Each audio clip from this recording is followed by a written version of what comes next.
Quasar Consciousness, depths to such depths that light to be reflected in understanding as dark light. The third eye understood the pineal gland. The fourth eye is celestial vision. The third eye enlightened. Enlightened to say depths, quantified, and the vividness of that light spectrum itself, fields of color, nebula-like, or at that peak of amperage. Amperage being a very key word. Amperage to say not just quantification, but that much more activity. Quantification and amperage equals interactivity. The fifth eye is nova vision, where sight within and externally becomes almost explosive. The light speed range, fractalized and quantified. The amperage rate, a current and flowing as the nebula lightning. Such examples are not to the entirety of examplism in this reality, however exists. The sixth eye is Quasar Consciousness, to the extent where the nova vision becomes as darkness, just as space is dark, but in a simplistic way, when a seed generates and grows, you have sentient bodies, with its stars, nebulas, galaxies, etc. Henceforth, that in this sight itself, the sixth eye is both the fusion of quantification and amperage, equaling interactivity, but then it is the eternal example, the potential that bonds to those depths. So it is then that sight is external, but also internal, and the in-between is the understanding. Essentially, that is what a dark light is, the essentiality. Neoism is the next level from Quasar Consciousness. Quasar Consciousness possible from the fifth eye.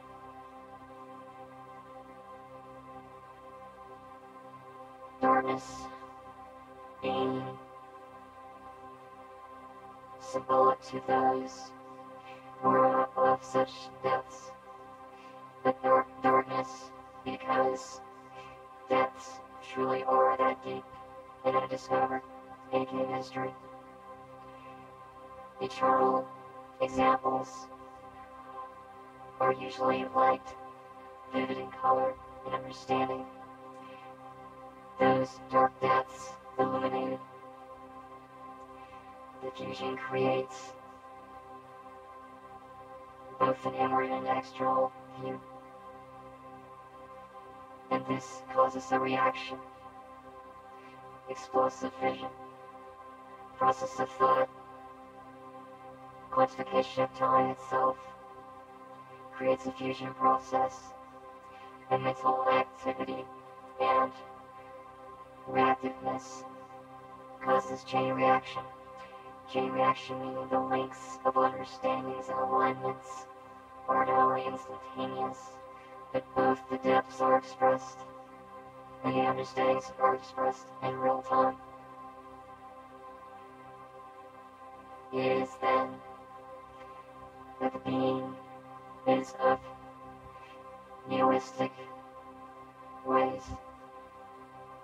Ultimatism being the highest peak. Neoism to say that ultimatism is deserved.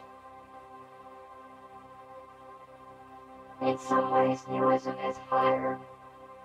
However, ultimate being the most symbolic form and meaning is ultimate. It is not greater than eternity, but eternity adores ultimatism. Neoism, yes to say new, but this is because it is an ultimate being that has generated a quantification understanding to such unique levels of understanding as well, to such amped, coexistent ways of being and sharing, that the fusion process essentially aligns with a higher consistency rate of evolution. You could call it hybrid evolution.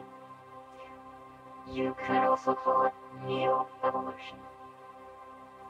Ultimatism still being the highest point. Neoism, the fulfilling understanding of ultimatism. To say the crown has been tipped, and the crown being the symbolic expression of ultimatism, having become Neoism, being essentially the dark light just above the crown itself. In a sense, it stands as a proclamation, but still, as expressionism is, it is to express that being's understandings in purity and honesty, expressions of all understandings through realistic and eternal ways can be seen, honesty, and the richness, vividness, and quantifications of those understandings expressed, purity.